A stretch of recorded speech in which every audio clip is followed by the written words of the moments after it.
Second question from Mr. Lamont. Thank you, Bob.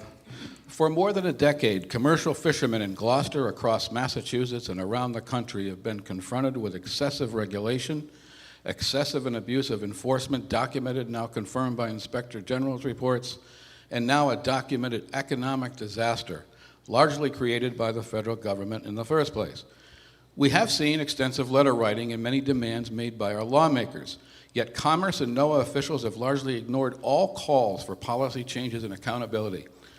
What specific steps will you take over the next 2 years to right these wrongs, and what specific legislation will you file or support to force these agencies' hands? Mr. Tisei. Well, I would just say that what's happened here in the fishing industry is a perfect example of government overregulation. And I don't think that there's an industry that's been as regulated as the fishing industry. When the government comes in and pretty much takes over, this is what you get, a disaster. 2/3 of the fishing fleet, gone within a certain period of time. This is what's going to happen with healthcare. Because of the healthcare bill, the government's getting involved the same way. And this is what's happening in the financial service sector right now with some of the regulations that are impacting small banks with Dodd-Frank. So it's obviously a huge problem. What I would say is that the Magnuson-Stevens bill is coming up for reauthorization this next term.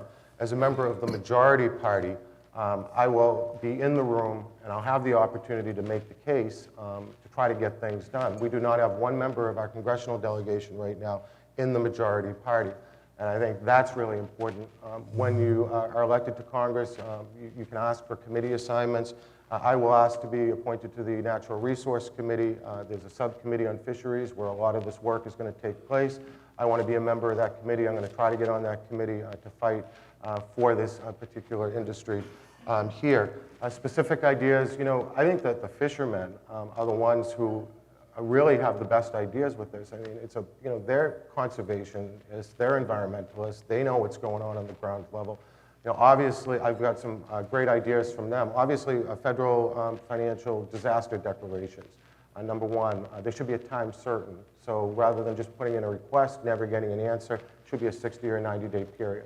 We have to review the science. Obviously, you can't have the federal government coming out 1 year and saying, oh, there's plenty of cod in the sea, in abundance, and then the next year saying there's a severe shortage and everybody ends up going out of business.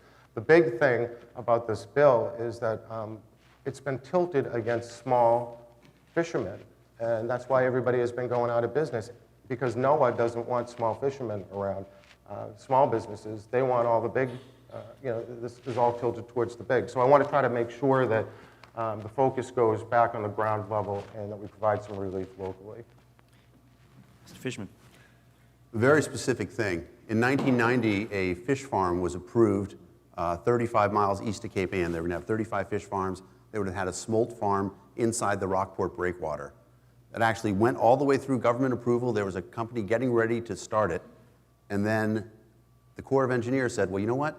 Where you want to build those farms, submarines practice right there. So they killed the project. It has all the federal approval except for the Corps of Engineers. The very first thing I would do is say, let's dust that off and let's get it going. Because the fishing industry, I don't have to tell you this, the fishing industry is more than just the guys who go out in boats. It's the fuel that gets provided, it's the trucks that deliver the fish, it's the processing of the fish afterwards. The fishing industry is more than just the boats. And that's one thing we can do right away. Ocean fishing has saved the fishing industry out in the Pacific Northwest. It can change it here too. We have the technology. We have an incredible reserve of knowledge about fishing. Combine that with the scientists that we have down in the Marine Biological Laboratory and the Woods Hole Oceanographic Institute down on the Cape. We can make ocean-based fish farming a reality that will bring an enormous amount of fish back.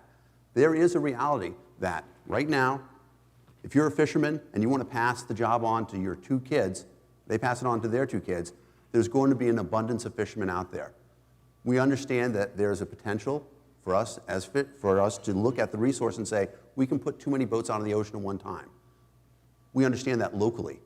There's the idea that North Shore fishermen want to fish the ocean dry is ridiculous. The idea that congressmen from Florida and New Jersey can tell us what the limit should be, that's also ridiculous. This is a great case where we can stand up and immediately make a difference and say, listen, we have the local-based knowledge. We can do the research. We have the scientific institutions here to say what is sustainable fishing, and we can bring technology to bear so that we can make the fishing industry sustained. Thank you. You know, I was encouraged this morning on the way in when several trucks went by, horns blown, saying, you know, we're fishermen, Congressman Tierney, we're with you, you've got our back. And none of them were Scott Brown, although I do have to say that, you know, Scott has worked in a bipartisan way, as we all have, on this issue. When it came time to vote on the Magnuson-Stevenson Act, the members of the Massachusetts delegation, Barney Frank and I, that are most engaged in fishing, voted against it. It set arbitrary limits. It didn't really make sense as to why 10 years for reclamation was the magic number. And so we've been working since then to make sure that the agency in charge of this would actually try to be flexible in its interpretation and implementation. And it has not been sufficiently flexible in interpreting the law, even as it's written on that. We have done a lot of work. We filed legislation on the forfeiture fund, which was obviously the subject of an Inspector General report indicating that that money had been misused. My legislation would take that money, put it in the Treasury, make them come every year for an appropriation so they wouldn't have a fund that they could use for whatever purposes they wanted at the agency. We have a bill filed to clarify the Magnuson-Stevenson Act to make sure that it now becomes clear that the agency should be exercising flexibility, that the data should be improved, and that everybody should be cooperating in establishing that data and interpreting it as well. I brought the Inspector General up here for his report and a hearing to Gloucester because we knew the enforcement was being onerous, it was being improperly applied. It's the first place in this country where reparations were ordered. $650,000 in reparations and an apology brought up. Unfortunately, it's the only time in history that I've seen somebody come in with $650,000 and leave less liked than they came in. And that's one of the reasons we've asked for the dismissal of Ms. Lubchenco, because we don't think that she's the appropriate official to continue to run this segment of the agency on that. So we've been on this issue. We continue to be on it. We're waiting for the second Swatwood report to make sure that our fishermen get the reparations and the money they deserve that they've lost for bad enforcement, and to make sure that we get the statute done right and interpreted properly so that we can move forward in the help that we need. Thank you. Follow-up. Well, I'm not going to criticize Congressman Tierney at all. I think that fishing is a nonpartisan issue, and whoever the congressman is from this district has to make it a top priority. And I just want to let people know that, you know, I've talked to a lot of people who are involved in the industry. I understand their concerns. I've got a lot of good ideas from them. And I hope, as the congressman from this district, to be a very strong advocate for the fishing industry. Again, I am going to, you know, try to get on the committee that deals with this. I'll be working on it on a daily basis. And there's an awful lot that needs to be done, obviously. You know, you have an agency out of control, as that you've mentioned, and regulations that are really killing people. So that's what I'm going to focus on. It's a federal problem. We have local solutions. The idea of a strong federal government benefits the country for a few select issues, but we waste it. We waste the power of government, and we take away the people who actually know how to make the decisions when we enforce the idea of a strong government that's going to make laws, make rules, and make regulations that affect local people that know business. There are many histories in our past of fishing being regulated locally. In the Gulf Coast, where I grew up, the shrimp boat industry regulated themselves for 50 years before there was federal intervention. They didn't fish the ocean dry. It can happen here too. Well, you know, obviously this has a federal component as well because of the international implications of people that would like to come in here and fish in this area, and we have that tension all the time. So it's appropriate on that basis. But I serve on the Oversight Committee. It was that vehicle that we used to get the hearing into Gloucester and to start down on the enforcement aspect to make sure that the regulations were not run as onerously, to get rid of Mr. Jones, who had been improperly functioning in his position, and to make sure the fishermen finally got some redress for the wrongs that were done to them. In that vehicle and others, working with the committee where Ed Markey is actually the ranking member right now and the chairman when the Democrats are the majority on the Resources Committee, so we have a powerful voice there to move forward. Thank you. In a moment, we're going to hear from Ms. Enos, and the students are going to ask question number 4, so I'm going to ask Mr. Gleckner to start to make his way up. Ms. Enos. Okay, now we'll move to health care. What are some specific aspects of the Patient Protection and Affordable Care Act, commonly known as Obamacare, that you like the most and dislike the most? What are your ideas, including specific features, for reforming and improving health care in America? The number one thing that I dislike about what happened with the Affordable Care Act is the way that it was passed. It was passed with a small majority and inflicted on a lot of people who did not want it. We've seen the 33 votes that I mentioned beforehand against it. This is not the way our country is meant to work. No matter what you think about the Affordable Care Act, It came out of Massachusetts. It came out of Massachusetts because of the fact that we are a state of innovation. We have a unique setup where we have 5 of the top 10 hospitals in the world, 5 of the top universities in the world. The Affordable Care Act came out of Massachusetts because it was right for Massachusetts. It is not right for Mississippi. It is not right for Texas. Can you imagine if we had passed the Massachusetts plan, we had it in place here, the Republicans had owned Congress and the White House, and a Mississippi plan had come up, and they took away our state plan and replaced it with the Mississippi plan because they had a 51% majority in the House? We would be furious about this. If the Massachusetts plan was right, if we were saving money, if we were controlling healthcare costs, New Hampshire would be knocking on our door to join up. Connecticut, the rest of New England. Massachusetts has always led New England in these sort of innovations. There's no reason why it couldn't have happened here. I don't understand what was the rush to giant government. Now, there's a few things specifically that we can do to change things. Right now, American pharmaceutical companies have a government-guaranteed monopoly on selling drugs within the United States. You guys remember not that long ago, there was a big push for seniors to start buying drugs in Canada. Pfizer makes a drug in a factory in Connecticut and sells it for $1 here and for 90 cents in Canada, because that's what the market will bear. It's time to open up the market and let us take advantage of the fact that we can buy pharmaceuticals from anywhere in the world. They make iPads in China right now. We have a quality control test for all the drugs that are sold. Let's open it up to everybody. There's no reason why pharmaceuticals have to be made only in the United States and sold at a premium profit. We can address that issue. We can also put more doctors to work very quickly by ending the American Medical Association's monopoly on controlling the number of doctors in the United States. Between 1985 and 2005, the number of doctors in the United States stayed flat. That was specifically by design by the medical industry to keep their prices high. Mr. Tierney. Thank you. Well, first and foremost, over 30 million people that were not covered with health insurance before now have coverage. So that was something that we all set out to do, and understand that that was a wrong that needed to be corrected, and the bill addresses that. The other aspect, of course, is affordability. We've got to make sure that we extend the life of Medicare. So the Affordable Care Act actually extends Medicare's life by 8 years. And it closes the donut hole, the so-called donut hole where seniors fall into that gap on prescription drug coverage and end up paying substantial amounts of money out of their pocket on that. And if you talk to seniors around Cape Ann and around the district, you see how many of them fall into that hole, and it really impacts their economic lives significantly. So it closes the donut hole. We no longer overpay in private insurance companies. They were getting 117% instead of 100% of payments for reimbursement on that, and save substantially there. Pharmaceutical manufacturers finally have to contribute to the program because they're getting so many new customers. And in the 2003 bill on putting prescription drugs in Medicare, Republicans failed to require that they negotiate a better price despite all the new customers that they were getting. This is a model for the country, the Massachusetts plan. My opponent at one time said he believed it was a model for the nation and that they should follow suit, and he's right. It incorporates a lot of Republican notions. The Heritage Foundation is the group that came up with the idea of having a mandate, that people should take responsibility for themselves, and the bill incorporates that. And even though Republicans had decided they were going to en masse vote against this bill to try and obstruct, we put a lot of their provisions that were amendments and bills into the bill because we thought they were good ideas. And so talk about being bipartisan, we incorporated them into the bill. A lot of them had to do with cost savings, and they have been effective. Small businesses are now going to be able to negotiate for a better plan for themselves and their employees and get the same deal that large businesses get. They're going to be able to get a subsidy to help them do that, to provide it for their employees, and if they don't choose to do that, their employees are at least going to have a place to go where they can get coverage, and so that they'll be able to keep their families healthful in an affordable way. People that can have their child covered until they're 26, if the child isn't on a plan that covers them, they're going to be able to have no pre-existing conditions, exclude them from coverage, and no lifetime or annual caps stopping their care in the middle of a disease or other situation that they have. So there are things that, that are in that bill that my opponent, Republican opponent, would throw out the window and reverse on that basis. I don't think that's healthy. I think we have to build on that law to make sure that the people of this country get what they deserve.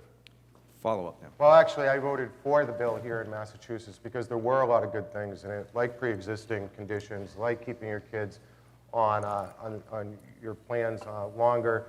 And you know what? Democrats and Republicans got together, and pretty much everybody voted for it because they worked together. Exact opposite of what happened in Washington. They rammed it through without one vote from the other party, not even an amendment that was accepted. The bill in Massachusetts was 70 pages. The bill in Washington was 2,700 pages long. Most of the members never even read the bill.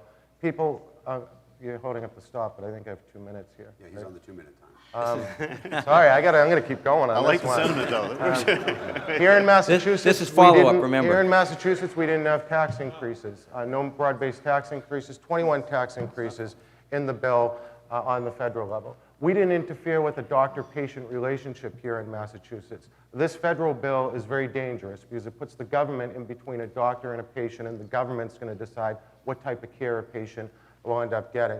We didn't bankrupt the state. This bill in Washington has already been estimated to be twice as much as was originally estimated when it first passed. And finally, our bill wasn't a job killer here in Massachusetts. We didn't turn the whole system upside down. It's exactly what's happening in Washington, D.C. One of the taxes, the 21 taxes that were included in the bill, is the medical device tax. Medical device companies, we have one of the largest clusters here in the North Shore of any part of the entire country. 2.3% excise tax on gross revenue. Think about that for a minute. There's no other business that has a tax imposed whether they make a profit or not make a profit.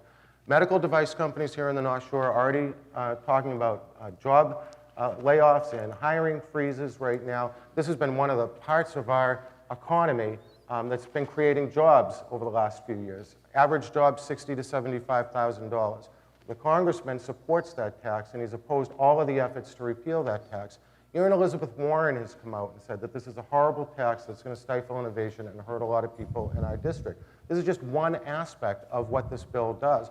Most people have no idea what's going on. And I just want to say the Pioneer Institute put out a report. There's a thing called the Cadillac tax, and it's really a Ford tax. Anybody who has a plan individually that's more than $10,000 a year is going to have an excise tax on their plan. Family plan more than $27,000 a year, an excise tax on their plan.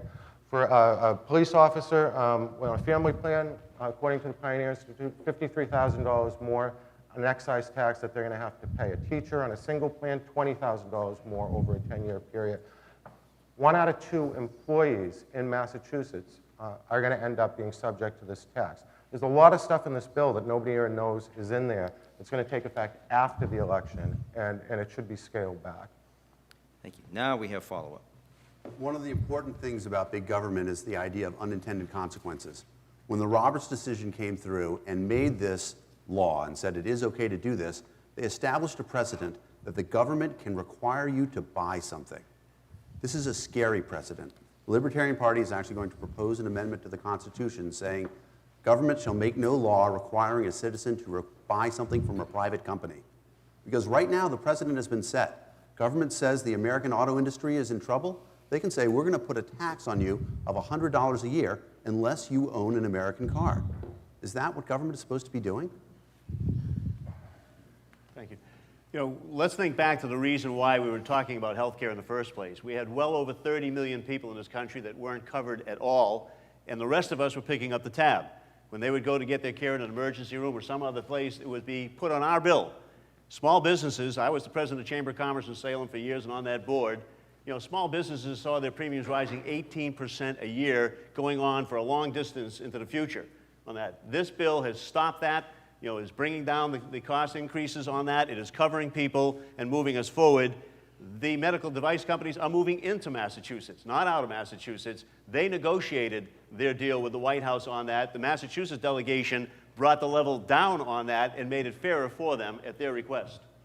The Congressman keeps saying that medical device companies wanted this tax. Go out and talk to medical device companies. You won't find one that thinks this tax is a good idea. You know, the bottom line here is in Massachusetts, we put a plan together. We went to the federal government. We asked them for a waiver, a special deal to give us hundreds of millions of dollars in federal funds to implement health insurance here. We were at 92%. We needed to get to 100. I don't understand why we can't give other states the same type of opportunity that we had here in Massachusetts. Rather than the federal government coming in with imposing a one-size-fits-all system on every other state in the country, why not incentivize them and give them waivers and give them the same incentives that we had here in Massachusetts? That's the way to get people insured in this country. And that's what I'll do. That's the approach I'll take as the congressman when I'm voting on these issues. Thank you. Now we're going to hear from a student from Rockport High School, a senior, Mr. Gleckner. Hello. As a high school senior, I'm acutely aware that the expense of higher education, both at private schools and at public universities, continues to grow rapidly. Today, students are graduating with higher debt than ever before and with great uncertainty about finding employment to match their skills and repay loans. What specific ideas would you propose to address the high cost of college? Please include in your answer how you propose to hold colleges and universities more accountable for the billions of dollars they receive annually in federal grants and taxpayer-subsidized loans. Yes. Okay, thank you. Well, thanks for the question. I'm no surprise that that might be your question. I think you're rightly concerned about the rising costs on that. Let me tell you what we have done that the Republicans would like to undo. All right, I've been on this issue from the time I got to Congress. That's why I got on the Education Labor Committee, because I believe so strongly in public education, and notably public higher education. But for all higher education, what we've done is we increased the value of Pell Grants, which had fallen substantially over the years. We decreased the interest rates on student loans, which were rising up unnecessarily, and we've got more work to do on that, but we did that. And we did an income-based repayment program, so for the first time when a student graduates with direct loan debt, they now have to pay just a portion of the discretionary income for a period of time, and if they do that, the balance is forgiven. We did all of that and paid for it because we took away the subsidies and the guarantees that were given to private lenders. And that was $61 billion of savings that we put back in to make things more affordable. We also wrote language into the bill that tells public higher education institutions that the states have to maintain their effort. They can't take federal money and then pull state money out of the system so that state tuitions continue to rise. And that's been effective across the country, keeping them down, and that was language I insisted on being in the bill. We also make colleges post on record online what their increases have been. We give them incentives to keep their increases within the higher education cost index, and if they don't, they get penalized. And we make sure that there's a calculator, a navigator on every website so that students and families can determine what the costs are going to be for them if they go to a particular institution, what they can expect in aid, what they can expect the tuition to be, whether or not they think that school will raise that tuition while they're there. We've got more work to do, but those are things that we should build on. The Republican budget that my opponent says he thinks is a good start would eliminate all of that. Would decrease the value of Pell Grants, raise the interest rates again on student loans, get rid of the income-based repayment program, do away with the loan forgiveness programs, and move us in the wrong direction. Thank you. Well, let me just say, first of all, I'm the first member of my family to graduate from college. I finished college in 3 years because it was so expensive. I wanted to save money and try to help get through it. I want people to understand that I think that every student should have the opportunity to be able to go to college, and I'm going to support both the Pell and the Stafford loans. I'm not going to vote for any budget that cuts money for them. But I do think that there is a problem in the higher ed system because the federal government keeps pumping more and more money into the system, but yet tuitions are going up through the roof. If you look at higher ed, it's one of the only areas in our entire economy where the inflation rate is 2 or 3 times, or the increase is 2 or 3 times the inflation rate. So there isn't a lot of accountability right now in the system. And I support President Obama. He came out and pretty much said, you know, we probably should try to tie federal aid to a university or college's efforts at cost containment. If you have a university where costs are going up 8% a year, well, you know what? I think the federal government should look at that and say, you know what? We're not going to throw money into that university or school. I think that's really important. And I also think it's fair for kids when they're, you know, to know up front exactly what their costs are going to be. You know, when you buy a home, you have to sign a disclosure and, you know, a good faith estimate of what your costs are going to be. I think every kid who goes to college right now should have to do the same thing. The university should be, the college should put something right in front of them and say, here's what your costs are going to be for the 4-year period. And, by the way, here's the graduation rate. And, by the way, here's the number of you know, kids who end up actually getting jobs when they get out of college.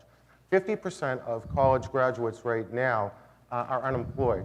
They can't find jobs. So the most important thing that we can do for our young people is get our economy jump-started and creating jobs again. Because you have all these kids coming out of school with this tremendous debt, can't buy a home, can't get married, can't get started in life. They're really behind the 8 ball, and we really have to do what we can to make sure we have a vibrant economy, that they have opportunities and job opportunities in. Unintended consequences. Government had decided that they were going to make sure that college was available to everybody, and that is a noble intention. But the way they did it is the way government addresses every problem. by making a giant pile of money available to anybody who wanted it. Students came up, they took a shovel, and they took money back to colleges, and the colleges says, you have a shovel full of money. Let us get you a wheelbarrow so you can start getting us that money in a faster manner.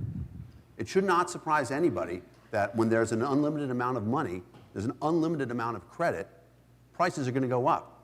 We've experienced it in the housing market. We know what the difference was between the housing market 20 years ago and what prices became when credit became available to everybody, when predatory credit became available to everybody. And there was some of that going on. And the reason I'll call it predatory is because the United States is founded on the idea of no debtor prisons. You should not be able to be thrown in jail because you owe money. You should be able to walk away from your debts. It'll affect your credit. You have to declare bankruptcy, but that should be a right that's guaranteed to you. But the government has taken that away. You cannot default on a student loan. Where did that happen? Where did the government get the right to take that away from us? It's an important principle. Another thing that we see happening is that the rising cost of college education is not so much related to the educational side, but related to the maintenance of the institution. In the last presidential debate, Obama and Romney argued about whether or not Romney had finalized a scholarship plan that allowed students in Massachusetts, given a certain thing, to go to state universities for free. Their tuition was free. The truth of the matter is that it was indeed Romney who proposed it, and they got it passed. The problem with it is that it covers tuition. Right now at UMass Amherst, the flagship school, tuition is only $1,000 a semester. Fees are $28,000. And that's what the problem is that the administrative cost of a university keeps rising because of the fact that there is an unlimited amount of money behind it. This is a place where government can compete with private industry, and we do that through state universities, and we can keep costs down. But we don't need to keep subsidizing the private universities. We don't need to keep giving them $100,000 a year and students burdened with debt for the rest of their lives. Follow up. Thank you. You know, look, this is one of the inconsistencies we hear right across the country. Republicans who say on the one hand they support the Paul Ryan budget, which would emaciate investments in higher education, $166 billion over 10 years. But when it comes to the specifics, all of a sudden they say, well, I still like Pell Grants, I like the interest rates on loans being down, and I like the income-based repayment program. You can't have it both ways, and you can't be somebody like my opponent who says, I'm going to go down, and if I were there, I'd put that same gang back in charge, and I'd run that agenda, and I think their budget is a good idea and a good start. It's not, for this very reason. These specifics tell us that you have to be more thoughtful than going in with a meat axe at the budget on that basis. And 5 seconds are up on that, but plenty more to say. Thank you. Well, first of all, I've been quoted in every major newspaper from the beginning of this campaign saying I don't support the Ryan budget. What I did say is that it's a good starting point for discussion. Nobody discusses anything in Washington right now. That's why the country's about to go off a cliff. I also said the Simpson-Bowes Commission, their blueprint was a good starting point for discussion. And we haven't even had a budget in this country in 3 years. It's an absolute disgrace. Oh, there's a lot of business people here. Think about, what your businesses would be like if you don't even have a budget in place, or you don't even know what's happened in Washington. Again, is the fact that nobody's working together, nobody's sitting down, putting a long-term plan together for this country right now. And I'm going to go down there. I'm going to work with both Democrats and Republicans to try to find solutions and be a problem solver. If you've been to a modern college recently, you'll be surprised at what you see there. You probably were. Amazing new modern gyms, incredible facilities, all these things that are peripheral to the idea of education. Education, I went to a state school, I went to UMass Boston. It's a building that is sort of falling down. It was great when they built it, but that's not the point of what the education is. The point is what I learned there, what I learned at a public institution. I benefited from it. It changed my life being able to get that education. It had nothing to do with a gleaming gym. It had nothing to do with beautiful facilities. It had to do with being able to go there. Government money right now is enabling these beautiful gyms, enabling these amazing facilities. We get the government money out, education will be focused again on education. Can I make another point on that? Well, I was going to thank our student, if you can do it in about 5 seconds. I can. This is a good example we're talking about. My opponent says that he wouldn't have voted after all for the Ryan budget, even though he thought it was a good start. And he wanted more discussion. That was discussed ad nauseum. You do debate these things, and then you have a vote. And when you have the vote, you have to make a choice. So if he wouldn't vote for the Republican budget, which passed the House, I assume he might say he would vote for the Democratic budget, but he wouldn't. Those were your choices. And the Simpson-Bowles budget, which raises the age for retirement and reduces the benefits on Social Security, I think is a non-starter, but that was my point. Give you the same time. The United States government right now, to operate, borrows 40 cents of every dollar just for operational costs. We have a $16 trillion debt. We're adding $1 trillion every year. We're about to go bankrupt. We're going to be Greece pretty soon. And the congressman has been one of those people down there willfully blind why all this is going on. And there are Republicans who are doing the same thing who spend too much. Think about it. How many people would be in business right now if you were borrowing 40 cents on the dollar just for operational expenses? You're not going to last very long.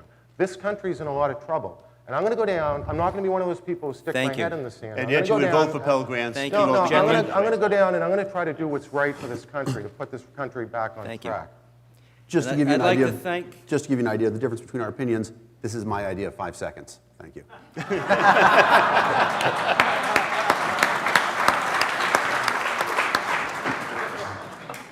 And I'd like to thank Mr. Gleckner, who asked that very insightful question.